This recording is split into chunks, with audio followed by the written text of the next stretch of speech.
Hello friends, આજે બનાવીએ છીએ આપણે સરગવાની શીંગનું શાક. જેને હું અહીંયા આગળ સરગવાની શીંગ લઈ લીધી છે. સરગવાની શીંગને આપણે સારી રીતે કટકા કરી લઈશું અને ધોઈ લઈશું. લસણ લઈ લીધું છે, જેને હું ખાંડી લઈશ. આ રીતે લસણ નાખવાથી એનો ટેસ્ટ ખૂબ જ સરસ આવે છે.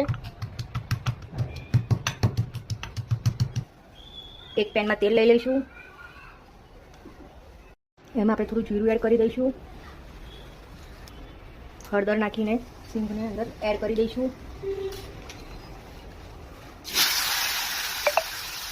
લસણની પેસ્ટ અંદર એડ કરી દઈશું.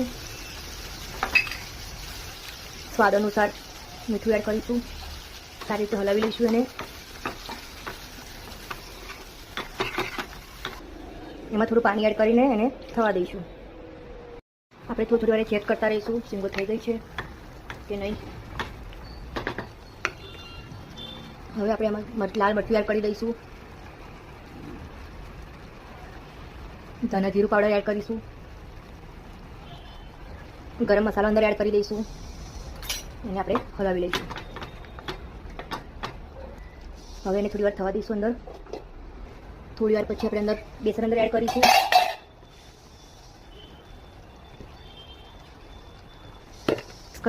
એને આપણે મિક્સ કરી લઈશું.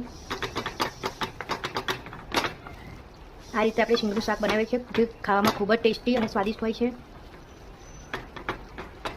હવે આપણે એને થોડી વાર થવા દઈશું. હવે આપણે જોઈ લઈશું તો તૈયાર છે આપણું સરગવાની શીંગનું શાક બનીને. આ રીતે એકવાર શાક બનીને જરૂર ટ્રાય કરજો. ખૂબ જ ટેસ્ટી લાગે છે.